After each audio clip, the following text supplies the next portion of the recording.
dropping a car vlog. Hope you guys are having a wonderful Friday. If nobody tells you, remember that God loves you, Christ loves you, and I love you as well. Make sure you subscribe to this channel, the Take It Home Podcast, where I talk about professional wrestling topics, and I put on my matches as Classic Alpha, a professional wrestler of 13 years. Make sure you also subscribe to C3 Ultimate Wrestling. That is me and my wife's professional wrestling company. We had our show August 30th, the 11th hour. We had a show, it was a great show, big show, packed crowd and everything like that. Me and my wife, with some help with ARC, won our company back. I'm very, very happy. It feels like a championship. It feels like a championship match. Felt like a belt when my hand was raised. So make sure you subscribe to that. Today, either 10 or 11, you get to see the first match, which was a triple threat on the C3 Ultimate Wrestling channel of Gustavo versus TDG versus Jay Leon. So make sure you look at that match, subscribe and everything, and wait and anticipate for the next few matches that are going to be dropped the next few days. I wanted to talk about Matt Riddle, just like everybody else is. We want to talk about him. Now I'm going to sit here and I'm going to say this, because usually I'll be very honest about the wrestler before I talk about anything that goes into their professional and personal life. I was never a big fan of Matt Riddle. I just wasn't. He was very good. He was very talented and stuff like that. I don't know if it was the stoner thing, I don't know. It just wasn't for me to like, in my opinion. Some people loved him. Some people sung the songs. Bro, he had great matches. I remember he had a great match with Velveteen Dream and other people too. The stuff with Randy Orton was pretty interesting.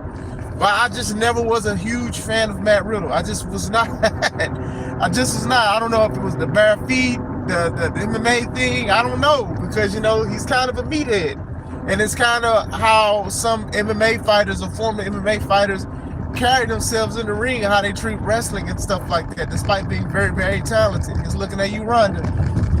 Still, I was never a huge fan of Matt Riddle. I'll say that. So, hey, it is what it is. But he was very popular. You cannot deny the talent that he had, even on the independent circuit, winning belts and stuff like that, MLW, New Japan and stuff, all that. So obviously, he hasn't been with WWE for about 2 years, so he's been getting booked a lot of places and stuff because of his name and because of his popularity, Matt Riddle, right? So, supposed to go to this show in the UK, I want to say it's UWK, and he winds up no-showing. He didn't show up. They try to call him, they try to contact him, emailing him, and all of that stuff. They didn't pay this man to come do this show. Not only was it a show, it was a charity show. What up, baby? Sasha. So, he's supposed to do the show, he didn't show up. The people were saying, we had to refund some people and stuff like that. Some people was anticipating he was supposed to be the main event, and unfortunately he didn't show, and they had to change up because he's supposed to go against Simon Miller from What Culture. You want to know why? That's why. But anyway, y'all know him, y'all know he do that. But it's still. So it's been the talk of the town, because it wasn't that long ago he had an issue with another company where the company paid him, and then it was alleged that him and his manager was like asking for more money, was trying to hold up for more money and stuff like that. I don't know if it got resolved or not, but sometimes when you look at this stuff and you look at receipts, you shouldn't even want to be involved with that. But the thing is, he's still such a superstar and people still know who he is. They're still going to try to book him, even after this situation. He can sit here and lie and say it was a misunderstanding. But still, going into that, the match didn't happen, and then he decided to go online, and he spoke about it wasn't a charity event when they first booked me. When they booked my flight, I wanted a meal, and they put me in the middle seat. I don't want to be in the middle seat. I wanted to be not in the middle seat. They didn't give me a spot with a meal. They was gonna book me at a bad hotel. All of this stuff, and it's just like, these the people that y'all be looking. This your king. And this isn't a joke. This isn't like to ridicule UWK and stuff like that, because these people probably don't know them personally and stuff. They just knew where he was from. But still, now the thing with the airplane, there was a wrestler that was supposed to go to a show that I was a part of a few years ago, and the booker booked the flight. It was United, and after he booked the flight, that's when the wrestler said, oh, you book United, I can't do United. I don't, basically anything but United. So, dude winded up not even flying to the show. However, he flew to the show on that United ticket a few years later, only to leave the show he was actually booked for to go to another show to wrestle. Because, usually when you buy airplane tickets and stuff, you could probably like push it back and choose another time. But if it's somebody's name, you cannot change the name on it. Like you cannot, I don't know if they changed the policy from back then, because this was like 10 years ago. So whatever time, I'm not talking about politics, but still, he held the ticket. So some of these wrestlers, if you want to call it that, they're very unprofessional. Not all, but some. Some will hold companies up for money because they're probably the biggest picture on the flyer, and it may be the only reason why people are coming to see the show. So they will definitely hold up money. They'll be like, okay, well, I want this, this and that, a servicing fee and all of this stuff. I've had a wrestler that I was trying to book for a show, and she didn't show up, said she had a car wreck, but then when you go on her Instagram, she was wrestling that night. She made it seem like she was so devastated at the car wreck. She was so devastated that she showed up to another city and stayed, probably her home state, and wrestled. But still, sometimes wrestlers do these kind of things. This is why you have to be careful. This is why, for me, for C3, I like promoting more local talent than big talent. I want people to pay for tickets to see the whole show, to see wrestlers and stuff like that. Your Joseph Allen Critters, your D'Angelo Steels, even the ARCs and stuff like that. The Tony Thunders, the Cobras. I could go all day. Renee Van Peebles, me, Kenny Nine. I could see.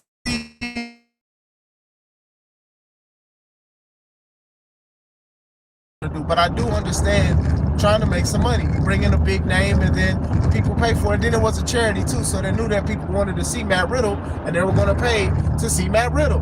Now, Matt Riddle making the comments about, the positioning of his airplane seat and not being able to eat, that's just not good. And then even then, he backdoored and talked about other stuff. Oh, I'm so frustrated. Like, he kind of went in on the fans. It seemed like he was trying to go in on the accusers of him with a lot of the domestic and other stuff that he's been deemed appropriate, but he kind of went in and it seemed like it was aimed at fans. Like, I'm sick of y'all with the Me Too movement and BS, and y'all did all of this stuff, and I'm still kind of paraphrasing and all that, and then, y'all, called them out of their names and stuff. Now, that sounds weird and insensitive because during that Me Too movement, especially with the wrestling stuff, there was some people that was pieces of crap that did abuse people, not just women, men too. They was just doing stuff.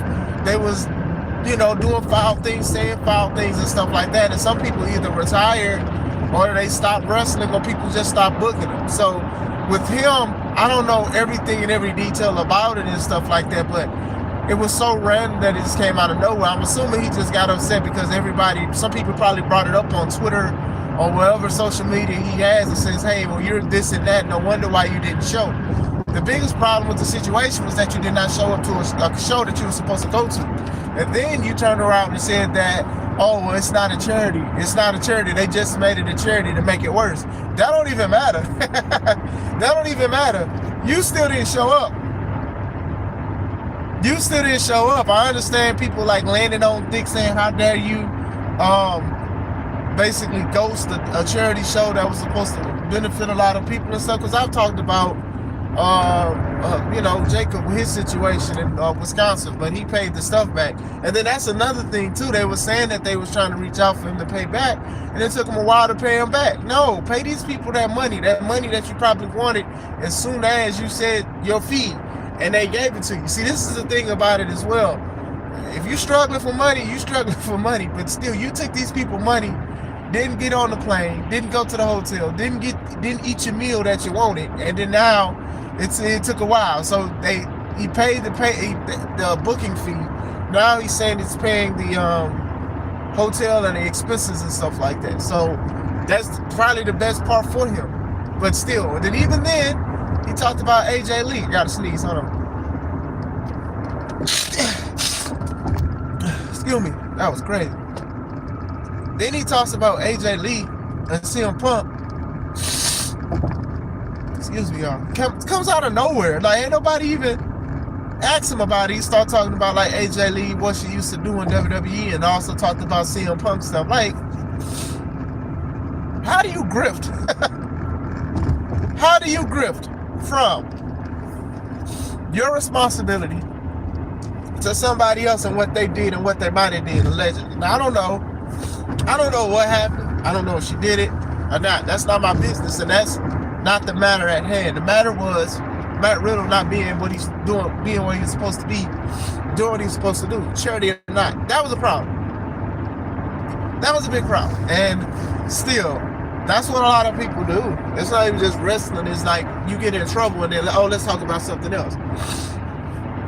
Because obviously, AJ Lee is like the talk of the town for everybody. They're like, okay, she has to show up. She's going to show up. So I don't know if she was on TV or he was watching wrestling and it came out. Matt Riddle is a troublemaker. This man is nothing but trouble. I do hope he get it together. I do think that people will still book him. I mean, it is what it is. There's a lot of wrestlers that have done controversial things, who have no show, who showed up intoxicated, drunk, high, whatever you want to say, and they still got booked because people still want to see them and stuff. Even at their worst. Even at their worst, people will pay to see them because they want to take pictures and stuff like that. They just want to. Matt has a lot of potential, obviously. What's going on, WWE, Miru? Matt has a lot of potential, and he still has a lot of WWE residue, and he's very talented to a lot of people. And, you know, even in his WWE days, there was issues with some of the stuff that he did, some of the shenanigans and stuff. The spat with Goldberg and stuff like that. And then even when he did get released, you know, he had wellness policy violations for stuff. And then, you know, talked about when he had got interviewed and he said that basically he was busted for cocaine. And it's just like, he was just smiling with it. It was just like, man, do you have any remorse, like any regard for what you did? Because that's some hard stuff. That's some crazy stuff. And then what if you taking that before the show and then you mess yourself up and mess the wrestlers up that have something to do with it? These are the things that are like very, very important. That's why, like, even with other wrestlers who are either drunk or high or whatever like that, I don't be like, you know, I don't let up on them because you could have hurt somebody. You could have killed somebody. You could have killed or hurt yourself. You know what I'm saying? So even with him just being like that, and then we're like, okay, of course, because look at how he acts. Still, you know, the no showing and stuff like that. And then even this situation about, oh, I'm just mad and blah, blah, blah. And even the company, they were showing the receipt to the airplane, to the airfare, the itinerary. He was supposed to have a meal and a light meal. He was supposed to have certain things that he asked for. Some of these celebrities, these celebrity wrestlers, they do these kind of things and being like, hey, I want a certain thing. And sometimes to accommodate them, you do that because that's what they ask for. You want them to be comfortable. You want them to be satisfied. You want them to be happy so they can possibly give you a great show, a great match. Because Matt was saying, oh, well, they wanted to do meet and greets and they wanted to do all of this stuff. They wanted me there Friday, and I said I can only make it there Saturday and stuff like that. And I don't know the validity of it too, but these are the kind of things that I'm talking about. This is a risk of booking somebody, let alone not just somebody, but somebody that was just in WWE 2 years ago with the ego thing, probably making still a lot of money, a lot of bank, and a lot of bread. And, you know, he brags about his OnlyFans, which nobody asked him to talk about. I didn't even really care that he had OnlyFans. Like, shit had those anyway. But still was a little bit crazy that the stuff that he's been doing, the way he's been moving and stuff, because they were saying, like, even when he started in the UFC, he was decent, he was great in the ring, the octagon, and then got busted for stuff and got let go. Go to WWE, do a great job, got busted for stuff and let go. On the independents and stuff like that, there is no busting and let go. That sounds weird. But anyway, he got busted for stealing the deposit but paying it back, so it's not stealing no more. And then also feeling a certain way and letting his ego come out. The thing with the independent scene, though, you don't get let go. People can talk about this for a bit, talk about this for a week or a weekend, and then they'll still book him because he's Matt Riddle. They're still going to book him. Let's say he cuts his booking fee in half, people will book him because he's Matt Riddle. And I'm not saying that, like, okay, he's better and all of this stuff, but people know who he is. They still remember who he is, and a lot of people liked him, bro. I just didn't see the appeal to it. To me, I didn't. Not wishing no bad towards his career and all that, but I personally did not see any appeal to Matt Riddle. When he showed up to NXT, I know people went crazy and stuff. Then like WWE, I don't know what they was just doing with the man. I remember he came out with his flip-flops on at one point, and then he would just kick his flip-flops off, and they would put like PlayStation 2 graphic birds like flying from his flip-flops. Now, I don't know what they was doing. I think the most entertaining thing he was doing was the Randy Orton and Matt thing, because it was so random, and it was just like, what is this? Like, what's going on with this? But still, it was, for the most part, interesting. WWE has a great track record for making people makeshift champions or makeshift tag team, and it's very entertaining. I will say that. But still, Brock Lesnar is not going to do that. Sorry to you, though. But still, yeah, man, there's a lot of stuff, you know. A lot of wrestlers, they feel some way, they feel like entitled and stuff like that, and they feel like they can do stuff and they can treat people a certain way, and they do it. And sometimes other companies will still book them. Like, even after this situation, other shows that have booked Matt Riddle, I don't think they're like, you know what, we're going to cancel. You know what, never mind. We're not going to use you because you already heavily promoted. See, the thing is, like I said, some people will pay. They will fly out. They will drive hours to see a wrestler that they liked and stuff like that. That's why usually on independent flyers, they're like the biggest picture and stuff like that, or they're the main event or whatever. They're in the championship because people want to see that. So when you take that away, people are going to want refunds. They're going to be like, what's the point of me going to this show? And the truth hurts. This is very truthful. It's just like, hey, you can probably see some great matches. The matches that probably would have been better than the Matt Riddle match. But some people want to see the bigger guy. They want to see the guy that they probably couldn't afford to see via WWE, or, you know, just saving a lot more money just going to an independent show. Yeah, he's been wilding. The man has been wilding. Hopefully he does get his head right. As long as he's getting booked, he's going to do what he want to do. I mean, he's still going to be booked. And like I said, I'm not sitting here saying to stop booking him. I mean, that's your choice. No, I'm not booking him. But still, those are the kind of things that happen with the independent scene. You know, and that's like, even, you know, bringing up Goldberg, right? And a lot of people talking about, oh, Goldberg is old, he's this and that, he don't care about the business. And I'm like, y'all know that if Goldberg wants to do the independent scene and say, let's say his fee is like $200 or $500, you know how many people would book him because of Goldberg? Y'all ain't gonna care about none of the wrestling skill or lack thereof. I'm gonna be like, you know what, it's Goldberg. Let's sell these tickets and stuff. And that's the truth. Like, come on, man. Like, I don't like when people be like, okay, well, this person is this and this person is that. Let that person show up to their town and the tickets is cheap. I bet you they probably show up to get pictures. A photo op, autograph. Hey, sign my Goldberg thing and stuff, you know. And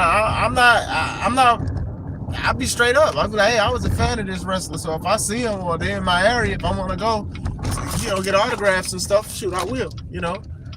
Me and D'Angelo Steele, we went to the Square Circle Expo, and there was a lot of wrestlers that we seen growing up, and we seen like on the independent scene taking care of business. And, you know, either took pictures, had autographs, or we acknowledged them. Not like Roman Reigns, but still. But yeah, I didn't want to speak about that for a little bit. Yeah, the Matt Riddle situation is wild. I do feel like it'll probably get more wild. Like, to me, you know, a lot of wrestlers do certain things, they say certain things, and they act a certain way because they have a sense of entitlement as being far as like in the independent wrestling business.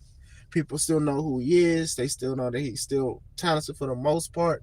So they'll put up with this mess. You know, there's a lot of companies that put up with these things and situations, which is a lot worse than the Matt situation, but the Matt situation is still bad. But what they don't do is they don't bring it to the light because they don't want to have arguments with fans and stuff and have people try to discredit some of the stuff they do. So that stuff is very, very important. But I do want to speak about that. Let me know what you guys think. If you guys can look at the content from the Matt Riddle situation, let me know what you guys think. Hope you guys have a wonderful morning, a wonderful Friday. This is Chris Classic. Let's take it home.